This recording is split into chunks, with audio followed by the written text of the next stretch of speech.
और देश की सरकार ने स्पष्ट रूप से कह दिया था कि आतंकवाद और आतंकवाद को प्रश्रय देने वाले लोगों के खिलाफ भारत निश्चित रूप से निर्णायक कदम उठाएगा। पाकिस्तान को भी बता दिया गया था कि हमारे निशाने पर केवल टेरर कैंप्स और टेररिस्ट हैं, पाकिस्तान का कोई सिविलियन या आर्मी स्टैब्लिशमेंट नहीं है। आतंकवादियों के 9 बड़े ठिकाने, इसमें कुछ तो ऐसे थे जो समझे जाते थे कि वहां कोई पहुंच नहीं सकता। मैं आपकी बहादुरी, आपके शौर्य और आपके पराक्रम को नमन करता हूं। आपके पराक्रम के कारण इस पूरे सेक्टर में एक भी कैजुअलिटी नहीं हो सकी। केवल 3 लोगों को माइनर इंजरी आई। पूरे घटनाक्रम को देखें तो 22 अप्रैल को पहलगांव में निर्दोष, निरपराध, बेगुनाह लोगों को जिस प्रकार से निशाना बनाया गया, पूरा देश चाहता था कि अब इसका अंत होना चाहिए।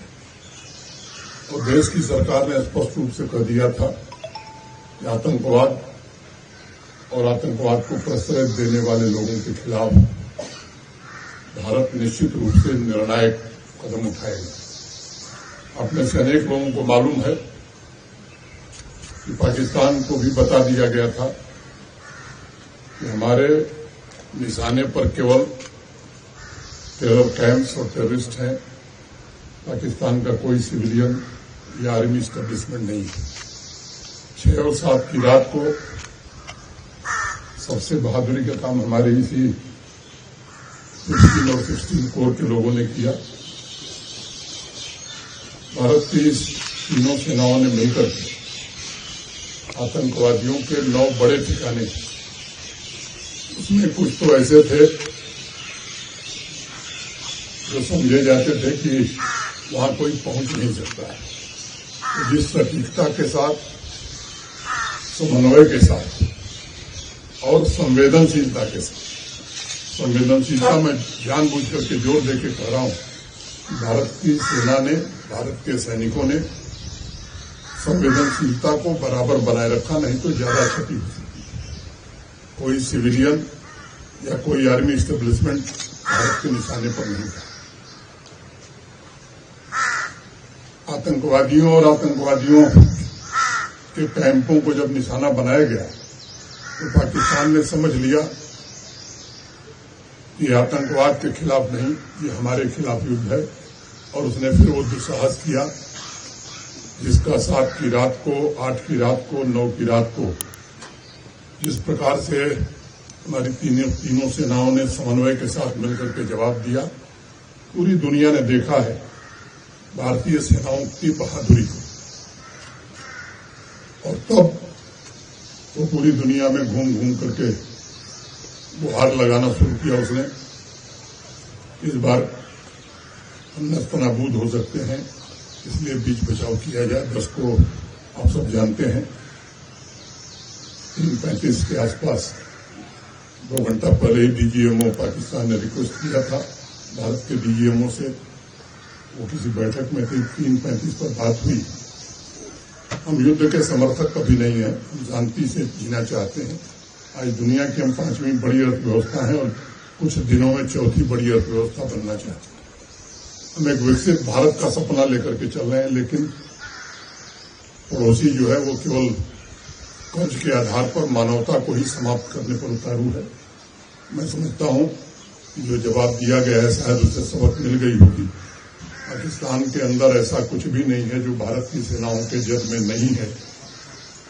ये केवल भारत की मीडिया नहीं कर रही है, दुनिया के जाने माने एक्सपर्ट्स जो युद्ध पर विशेष महत्व रखते हैं पूरी दुनिया में, उनके आकलन भी तस्वीरों से ही आ गए, इसलिए उसके विवरण में मैं जाने की जरूरत नहीं समझता हूं। आपके बीच आकर के मुझे अत्यंत गौरव की अनुभूति हो रही है और मैं सौभाग्यशाली मानता हूं अपने आप को कि आपके बीच आने का अवसर मिला। मैं फिर से आप सबकी बहादुरी को, आप सबके शौर्य और पराक्रम को और भारत माता के प्रति आपकी निष्ठा सलाम करता हूं और ईश्वर से प्रार्थना करता हूं कि जब भी ऐसा संकट आएगा, देश आश्वस्त है कि हमारा देश आप जैसे बहादुरों के सुरक्षित हाथों में है।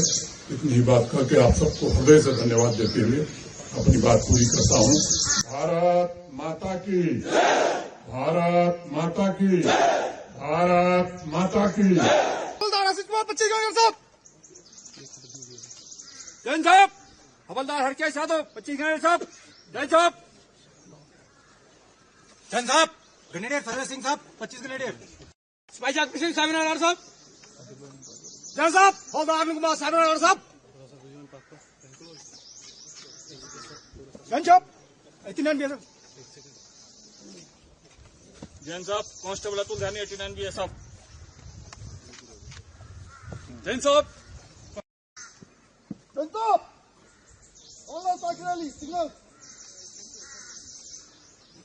26 lighted remain composite. Judge साहब, 140 pillars of हवलदार चौहान एडम। जज साहब, सिपाही धीरज कुमार 38 फील्ड हॉस्पिटल साहब। यशुरा साहब, लाल साहब Pramod Rao 34 Maratha field regiment casino 2। यशुरा साहब, हवलदार रुपिया शरदुरी 34 Maratha field regiment casino 2। Giant Simon, Secham to Mandan Singh, 52 engineers.